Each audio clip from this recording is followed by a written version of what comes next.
134 цэцэрлэгийн урт талын 1350 м² талбайд бол одоо тогтчлтын ажлыг хийж эхлэв. Энэ ажил маань одоо 9 сарын 14-ний өдрөөс эхэлсэн. Одоо гүйцэтгэлийн ажил нь бол нэг 70%-тай ингээд явж байгаа. За энэ газар чөлөөлөлттэй холбоотойгоор бол бид 134 цэцэрлэгийн хүсэлтийг одоо үндэслээд нийслэлийн газар зохион байгуулалтын албанд 400 гаруй м² талбайг одоо цэцэрлэгийн өргөтгөлийн одоо барилгыг барих одоо газарт одоо шилжүүлэхээр ингээд холбогдох газруудад нь бүх хүч баримтуудыг хөргүүлсэн ингээ хүлээж байгаа. За зарим иргэдийн хувьд бол энэ дээр цэцэрлэгийн үнэхээр өргөтгөл барих юм уу? Эсвэл одоо янз бүрийн үйлчлэгээний газрууд барьчих үедээ дэлгүүр ч юм уу тийм ийм тавьчих үе гэдэг ийм болгоомжл бас байхыг үгүйсэхгүй. Тэгэхээр бол энэ дээр бол одоо бас тайван байж болно. Бид нар бол яг төлөвлөлтийнхээ дагуу тогтчлтын ажлыг за мөн одоо энэ цэцэрлэгийн өргөтгөлийн газрыг бол одоо холбогдох баримт бичгүүдийг гаргахаар ингээ ажиллаж байгаа.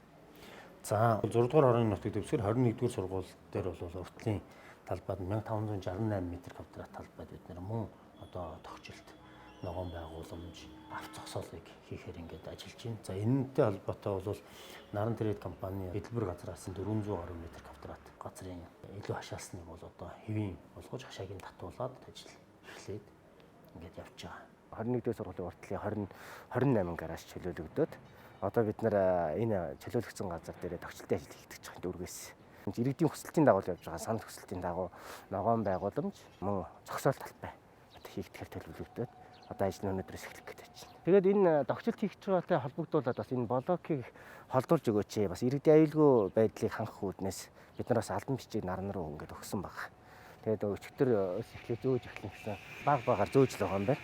Өнөөдөр ямар ч зөөгөө дуусгана гэсэн төлөвлөгөөтэй ажиллаж байгаа.